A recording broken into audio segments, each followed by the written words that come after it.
Setelah selesai pengukuran, remaja bernama Rara datang ke ahli gizi untuk melakukan konseling.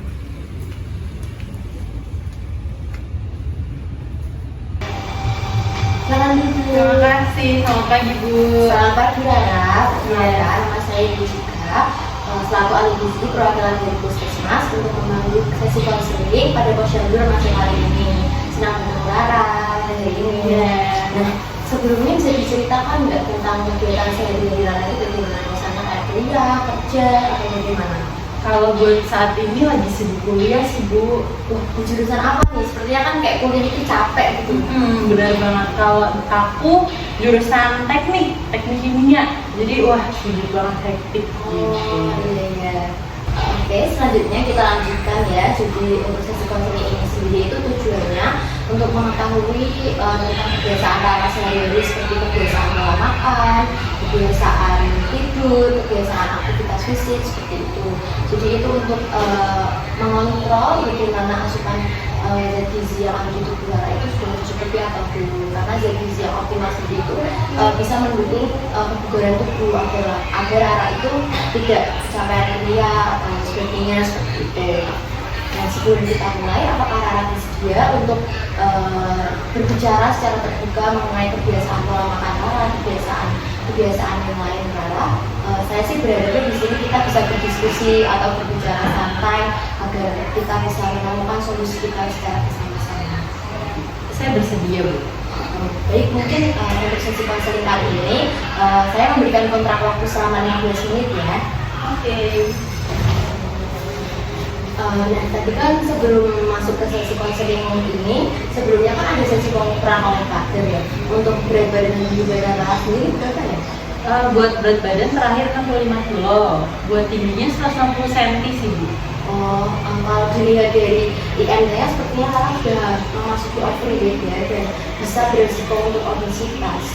Memangnya IMT itu apa ya, Bu? IMD sendiri itu singkatan dari indeks massa tubuh. Nah, itu tujuannya untuk kita tuh bisa melihat nih kita tuh ada di kategori mana gitu, kemudian ada di kategori mana, dan IMD itu sendiri ada rumusnya itu berat badan dibagi tinggi badan dalam meter kuadrat. Jadi kan nanti tinggi badan berat badan Rara itu kan 65 ya, Iya. dan untuk tinggi badan Rara itu 160. Jadi 65 dibagi 1,6 dikali 1,6 itu hasilnya 25,4. Itu sudah masuk ke kategori overweight dan bisa beresiko obesitas sih. Jadi saya termasuk overweight ya? Iya. Nah, untuk kategori dari MT sendiri itu ada jika kurang dari 18 itu bisa disebutkan underweight atau kurus. Jika 19 sampai 25 itu termasuk normal, dan jika 25 hingga 30 itu overweight seperti Rara. Lalu selanjutnya ada 30 ke atas itu obesitas. Nah, obesitas sendiri itu juga ada tingkatannya seperti obesitas 1, obesitas 2 dan lain-lain seperti itu. Oke, Bu. Oke, baik. Selanjutnya untuk mengetahui mengenai asupan zat gizi Rara, bisa disebutkan untuk kebiasaan makan Rara sehari-hari?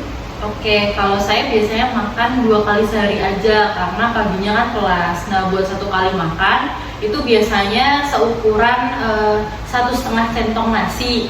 Nah, tapi buat kebutuhan protein saya bisa bilang mencukupi sih, Bu, karena tiap hari saya bisa makan tahu sama tempe. Terus kayak kalau telur, ikan atau ayam itu biasanya 3 kali lah selama seminggu. Nah, buat sayur itu biasanya saya cuma makan sop aja, sop sayur atau sop bening gitu. Tapi kalau buah saya nggak begitu suka. Biasanya saya cuma makan pisang atau buah naga kayak gitu sih, Bu. Lalu untuk tadi kan disebutkan kalau sayur itu hanya makan sayur sop atau Iya. sop ini gitu. Nah, kalau sayuran hijau sendiri Rara suka nggak sih? Lumayan, cuman karena tadi saya lebih suka yang sop bening, jadi bisa dibilang kebutuhan sayur hijau saya kurang sih. Jadi di sop itu isinya kayak cuma wortel, kentang, Betul. gitu-gitu aja ya. Oh, baik. Lalu untuk aktivitas fisik Rara sendiri? Jujur saya jarang olahraga karena biasanya kan waktu saya lebih lama di kampus, jadi cuma kuliah pulang buat olahraga pun udah hilang, energi udah habis gitu. Jadi ya paling jarang, itu pun paling ya sekali dalam seminggu. Oh, baik-baik. Untuk pola tidur sendiri nih yang saya tahu kan kayak anak kuliah itu sibuk banget ya buat tugas pasti begadang dan lain sebagainya. Nah, untuk pola tidurnya Rara sendiri itu sama tidak seperti yang lain? Wah, sama sih Bu, rata-rata aja gitu. Saya baru tidur sekitar jam 1 dan tapi harus bangun lagi jam 5:30 karena buat sholat subuh sama siap-siap kuliah juga. Jadi bisa dibilang jam tidur saya berantakan dan jelek banget sih.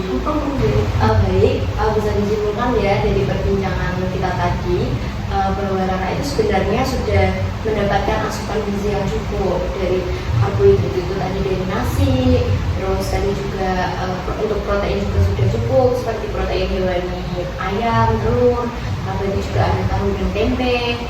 Lalu untuk buah-buahan juga sudah cukup, tapi mungkin ada beberapa bagian yang harus kita perbaiki lagi untuk mengoptimalkan Rara. Itu contohnya seperti apa Bu? Jadi mungkin bisa ya dari kayak buah-buahan sendiri itu bisa buah-buahan yang mengandung vitamin C, mengandung serat seperti contohnya itu jeruk biji, pisang, jeruk, pepaya seperti itu. Nah untuk sayurannya diusahakan Rara harus menyukai sayuran hijau karena itu dapat sebagai sumber zat gizi gitu. Jadi Rara itu akan bisa untuk mengurangi resiko anemia, khususnya pada remaja putri kan sekarang kayak tadi Rara menyebutkan seperti jarang sarapan, lalu habis itu pola tidurnya Rara yang kurang baik. Jadi itu tuh sebenarnya bisa membuat resiko anemia. Jadi Rara usahakan untuk menyukai sayur hijau ya. Oke Bu, berarti kalau gitu saya harus lebih banyak mengonsumsi makanan yang kayak vitamin C, serat, terus itu juga lebih sering mengonsumsi sayuran hijau gitu ya Bu? Benar sekali Rara. Setelah itu juga jangan lupa untuk mengonsumsi bahan makanan yang lain ya, seperti yang mengandung protein, mengandung lemak, dari karbohidrat, energi gitu. Jadi biar semuanya itu optimal gitu. Nah untuk pesan selanjutnya jangan sampai kamu tuh setelah makan langsung mengonsumsi teh atau kopi karena itu tuh dapat menghambat kerja dari zat gizi itu sendiri. Nah, jadi nanti kalau misalnya kamu konsumsi teh atau kopi setelah makan, jadi kayak sama aja zat gizi yang kamu konsumsi itu tidak akan bekerja dengan baik. Terus buat pengolahannya ada cara khusus nggak Bu? Ada, tetap ada. Jadi kan tadi kan saya sebutkan Rara itu remaja yang hampir yang sudah overweight ya, berisiko untuk terkena obesitas. Jadi kalau bisa itu untuk mengolah bahan makanan tersebut itu ada caranya. Jadi mengurangi lemak. Jadi dengan cara digoreng itu kalau bisa dikurangin. Jadi konsumsi bahan makanannya itu diolah itu dengan cara ditumis, dipanggang, dikukus seperti itu saja. Berarti pengolahan juga penting ya Bu? Iya, sangat penting itu khususnya untuk kesehatan karena kebanyakan lemak kan juga tidak baik ya untuk tubuh. Baik itu. Selanjutnya untuk aktivitas fisik sendiri, tadi kan Rara bilang kalau aktivitas fisiknya itu Rara jarang banget ngelakuin karena sibuk kuliah ya.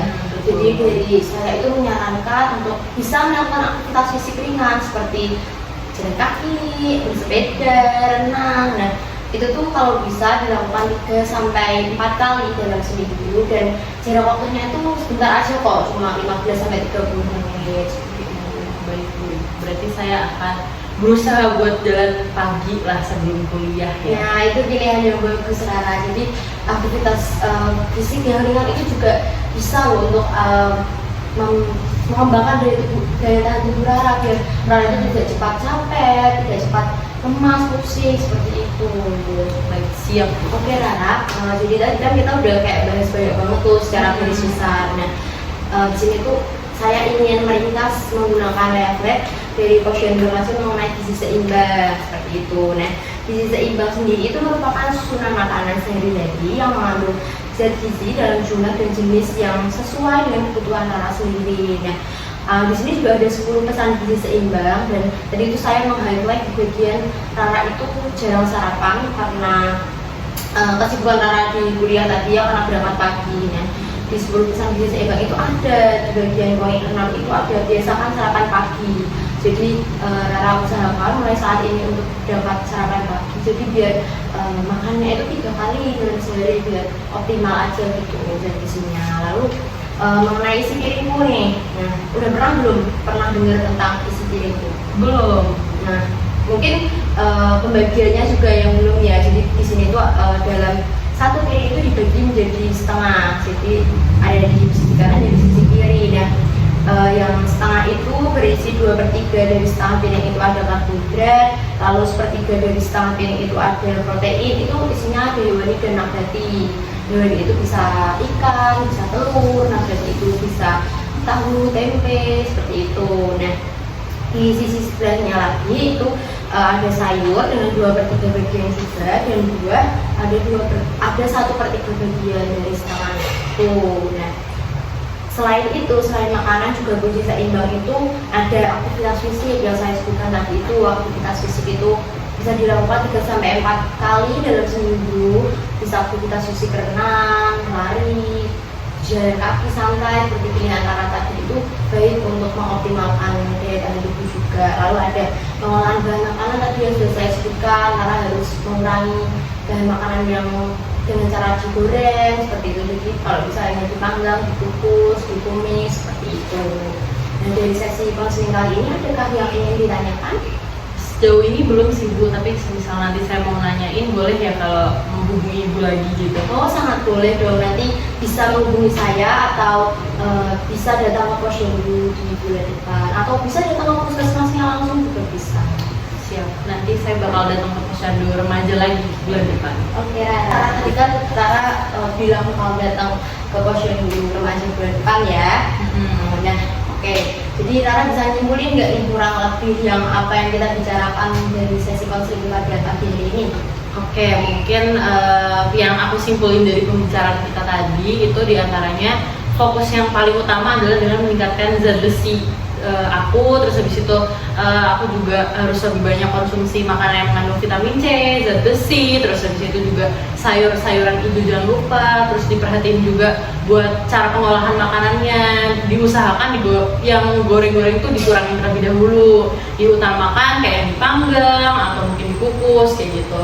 Terus jangan lupa juga buat olahraga atau aktivitas fisiknya buat ditingkatkan lagi, maksudnya ya seminimal mungkin gitu ada aktivitas fisik ya, paling cepatnya 15 menit lah. Bagus, nah sepertinya sudah paham ya dengan apa yang kita bicarakan pada sesi konseling kali ini. Insya Allah Bu paham. Baik, oke, terima kasih Rara, semoga Rara sehat selalu. Amin. Dan jangan lupa untuk datang ke posyandu remaja bulan depan ya. Oke, baik Bu, terima kasih. Mari Bu.